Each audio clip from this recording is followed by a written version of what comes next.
बेहद स्वागत है जी सभी स्टूडेंट्स का। एक बार फिर हम हाजिर हैं। बेहद ख़ास प्रोग्राम इस वक्त हमारा रहेगा। जसमीत भाटिया जी की टीम से अनीता भंडराल जी हमारे साथ मौजूद हैं।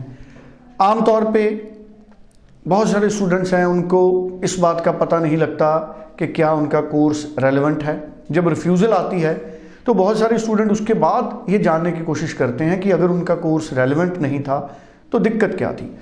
तो कोर्स रेलेवेंसी का एक टेस्ट है, इसको हम सेल्फ टेस्ट कह सकते हैं, कोर्स रेलेवेंसी टेस्ट। और एक इसको ये भी कह सकते हैं हम कि एक साइंटिफिक मेथड है, एक ट्रिक है। आपको कैसे पता लगेगा कि आपका कोर्स रेलेवेंट है या नहीं। अगर कोर्स रेलेवेंट नहीं है तो रिफ्यूज़ल आएगा, अगर कोर्स रेलेवेंट है, रेलेवेंसी है तो सक्सेस के चांसेस ज़्यादा हैं। तो ये कोर्स रेलेवेंसी टेस्ट क्या है, आप कैसे पता कर सकते हैं कि क्या आपका कोर्स रेलेवेंट है या नहीं। ये बड़े इसके पैरामीटर्स हैं कई सारे, वो सारे हमको अनीता जी बताएंगे। अनीता जी आपका स्वागत है। Thank you so much sir. Anita ji, कैसे पता करे कोई स्टूडेंट कि क्या उसका कोर्स रेलेवेंट है या नहीं। देखने में तो सब किसी को लगता है कि यस मेरी कोर्स रेलेवेंसी बहुत हाई है जी। इस चीज़ का ना स्टूडेंट्स को पता होना चाहिए कि हमारा कोर्स रेलेवेंट है या नहीं है। हम अक्सर कंसल्टेंट के पास विजिट करते हैं इस चीज़ के लिए कि सर आप बता दो इस कोर्स की रेलेवेंसी बन रही है या नहीं बन रही है। बट आपको भी खुद पता होना चाहिए कि क्या मैं राइट कोर्स में जा रहा हूँ या नहीं जा रहा हूँ। तो सबसे पहले तो हम क्या गलती करते हैं कि अगर मान लो लेट सपोज कोई स्टूडेंट है 12th पास आउट, हम ओवरऑल परसेंटेज उसकी काउंट कर लेते हैं। ठीक है, लेट सपोज एक स्टूडेंट है नॉन मेडिकल बैकग्राउंड से एंड उसकी जो परसेंटेज है वो ओवरऑल परसेंटेज है 75%, लेकिन किसी एक सब्जेक्ट में उसके मार्क्स है बिलो 50। ठीक है, और हम उसके अकॉर्डिंगली कि तो चलो ठीक है 75% है, कोई भी कोर्स दे दो वीजा आ जाएगा। नहीं, कभी भी आप अगर अपने कोर्स सब्जेक्ट के ही जो मार्क्स हैं उनको काउंट करें। जैसे लेट सपोज मैंने एग्जांपल दिया है कि अगर आप नॉन मेडिकल के स्टूडेंट हैं तो आपने जो अपने सब्जेक्ट पिक करने हैं वो करने हैं फिजिक्स, केमिस्ट्री एंड मैथमेटिक्स। अब आपने फिजिक्स, केमिस्ट्री एंड मैथमेटिक्स के कोर्स आपने काउंट कर लिए हैं। अब आपको सीधा सा लॉजिक है, जिस भी सब्जेक्ट में आप सबसे अच्छा स्कोर कर रहे हैं आप उसके रिलेटेड ही कोर्स लीजिए। लेट सपोज अगर आप बोल रहे हैं कि आपको इंजीनियरिंग के रिलेटेड जाना है, ठीक है, एंड आप बोल रहे हैं कि मेरी जो परसेंटेज है वो 75% है। केस सिनेरियो वही है कि एक में बिलो 50 है, लेट सपोज कि हम इसको मानते हैं कि एक में 45 है, बाकी ओवरऑल हमारे जो है 75 है, and you want to go for the engineering. अब अगर मुझे इंजीनियरिंग में जाना है तो कहीं ना कहीं मेरा मैथमेटिक्स स्ट्रांग होना चाहिए। ये चीज़ का हमने कहीं ना कहीं ध्यान रखना है। तो आई टेल यू कि हमने कोर्स असेसमेंट कैसे करनी है। 3 सब्जेक्ट्स होते हैं आपके majorly, physics, chemistry and mathematics.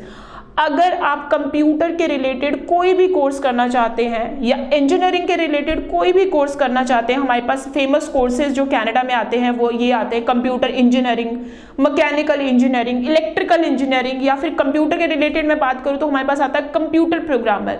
तो ये 3-4 कोर्सेज ऐसे हैं जिसमें हाई मैथमेटिक्स की रिक्वायरमेंट होती है।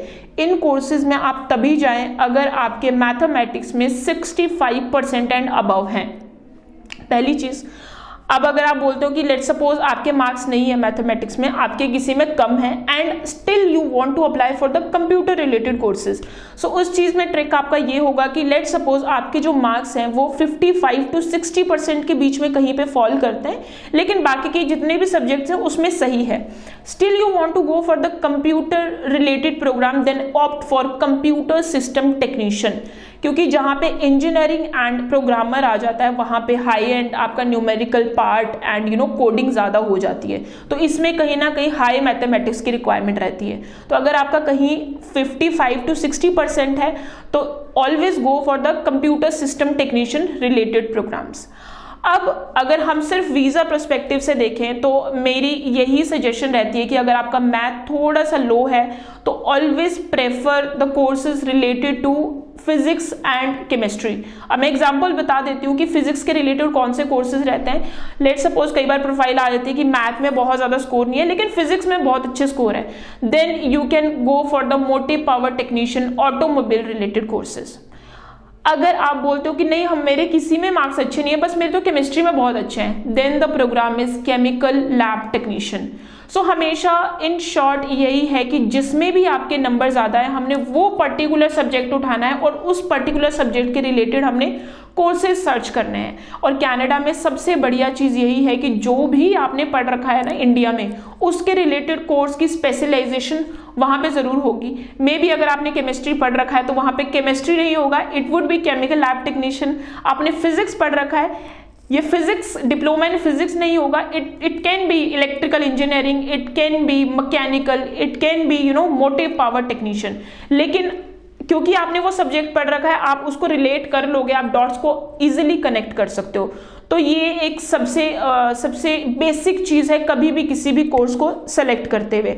अब हम बात करते हैं कि जिन स्टूडेंट्स ने 12th ग्रेजुएशन कर रखा है and they want to apply for the post graduate diploma. आपने एक टर्म ज़रूर सुना होगा कनाडा में, बैकलॉग्स।